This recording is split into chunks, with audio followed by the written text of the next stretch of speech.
who controls the world? Is it the President of the United States? Or China? Russia?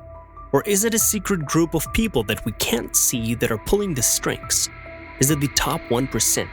Or is it the corporations that are only concerned with making a profit?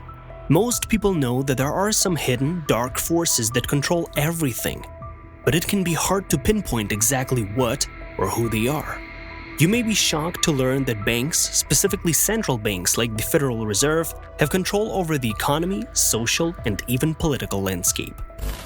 We are gonna take a deep dive and uncover the secrets that they've been trying to keep hidden from you for so long that are now exposed. The beginning, status quo. To understand how banks control not only a country but the entire world, we need to understand what money is and how we ended up where we are.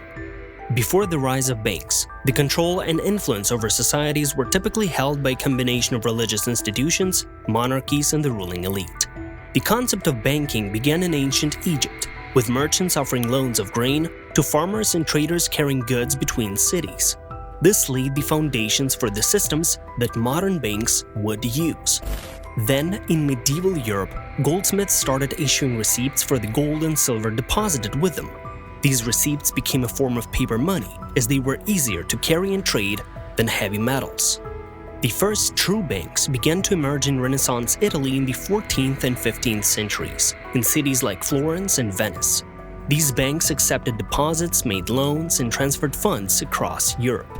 This is when the power and control started to shift more to banks. As banking developed, banks started to issue what are called banknotes, or promises to pay the person the amount of precious metal deposited.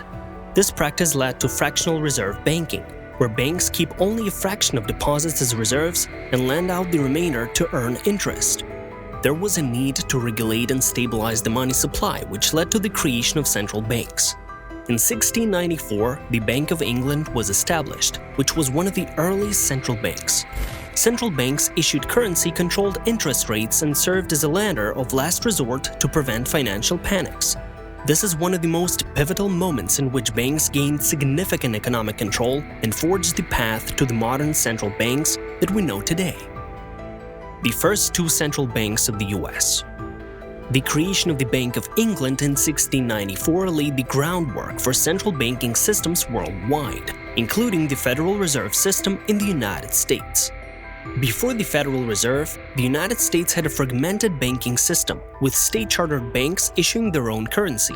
Two attempts to establish a central bank, the first and second banks of the United States, were made in the late 18th and early 19th centuries but were met with political opposition and were not renewed after their charters expired.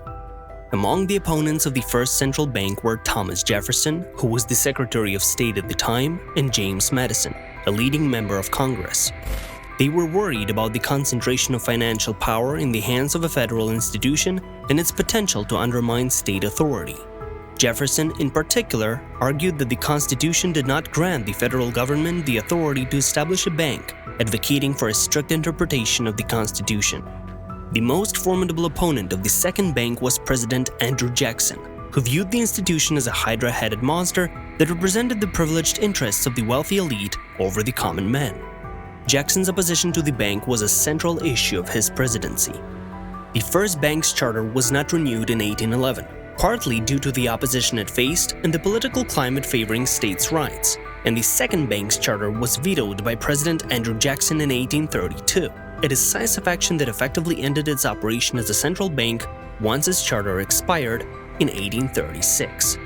Jackson's veto was celebrated by his supporters as a victory for democracy and the common man against a corrupt elite, although it led to a period of financial instability and contributed to the Panic of 1837. The rise of the Federal Reserve. Before the Federal Reserve, the United States experienced several financial crises, with the Panic of 1907 serving as a particularly stark wake-up call. The banking panic highlighted the fragility of the US banking system, largely due to its decentralization and the lack of a lender of last resort. This event spurred a push for reform to stabilize and secure the nation's financial system. The most direct planning for the creation of the Federal Reserve took place in November of 1910 on Jekyll Island, Georgia. Senator Nelson W. Eldrick, a leading figure in banking reform efforts, invited a group of powerful bankers and financial experts to a highly secretive meeting at the Jekyll Island Club. Participants included Henry P. Davidson, senior partner at J.P. Morgan's company, Paul Warburg, a partner at Kuhn Loeb's company, and a key advocate for central banking in the U.S., Frank A. Vanderlip, president of the National City Bank of New York, A. Pyatt Andrew, Assistant Secretary of the U.S. Treasury, Benjamin Strong, representing J.P. Morgan. The guise was a dog-hunting trip, and the meeting was kept secret to prevent public scrutiny and potential backlash from those opposed to central banking. The attendees used only first names or pseudonyms to maintain anonymity. During the meeting, the group drafted a plan for a central bank that would address the issues of elasticity of the money supply and provide a unified banking system with a central authority. The plan sought to balance the interests of private banks and public control, resulting in a decentralized central bank system with both public and private elements. After refining their ideas and garnering support, the plan was presented to Congress. It underwent several revisions to appease different political and regional interests, including those wary of giving too much power to either Wall Street or the government. The Federal Reserve Act was signed into law by President Woodrow Wilson on December 23, 1913. The act established the Federal Reserve System with a central governing board, the Federal Reserve Board, 12 regional Federal Reserve banks, and a combination of public and private control. Its primary goals were to provide the country with a safer, more flexible, and more stable monetary and financial system. The Federal Reserve was tasked with setting monetary policy, regulating banks, ensuring the stability of the financial system, and serving as a lender of last resort. How the Fed controls the world. The Federal Reserve is a private institution, not part of the government. Not even the president can veto the decisions that the Fed makes. There are several mechanisms through which banks, particularly central banks like the Federal Reserve, exert control over a country's economy and, by extension, its political landscape, using money. Issuance of money. Central banks have the ability to print money. This money is not backed by anything and comes out of no accounts or reserved. It's simply created out of nothing. Creating money increases inflation, lowering the value of your dollars. If the Fed wants to cause a recession, all they have to do is to reduce the money supply. Therefore, the Fed has the sole ability to cause economic growth as well as cause recessions. Then, interest rates. Central banks set the interest rates at which they lend money to commercial banks. Lower interest rates make borrowing cheaper, encouraging spending and investment by businesses and consumers. Higher rates have the opposite effect, cooling down an overheated economy but potentially leading to higher unemployment. Like mentioned before, when the Fed lends money to commercial banks, it creates the money out of thin air. Fractional reserve banking. This system allows commercial banks to lend out many times more money than they actually have in deposits, subject to reserve requirements set by the central bank. This creates new money in the form of bank credit, expanding the money supply and facilitating economic growth. However, it also means that banks can significantly influence the economy through their lending policies.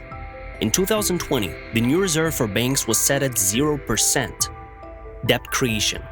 Governments often borrow money from central banks and the private sector to cover budget deficits. This borrowing increases national debt, which must be serviced with interest payments. Through the creation of government debt, banks can exert influence over government policies because the need to service debt can dictate government spending and taxation policies. Economic cycles.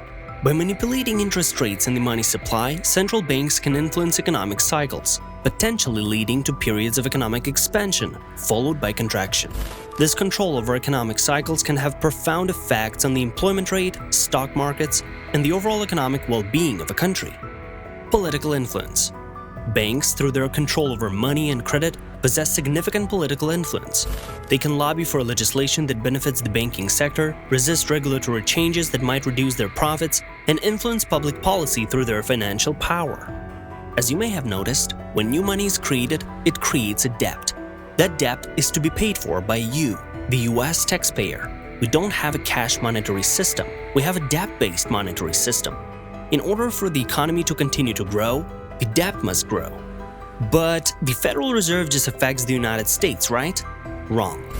The US dollar is the world's reserve currency and is backed by the faith and credit of the US government. And the US dollar is backed by nothing.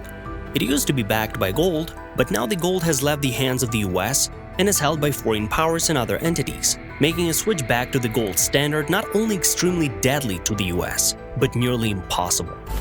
What is the conclusion? So the banks control the world. They control the money.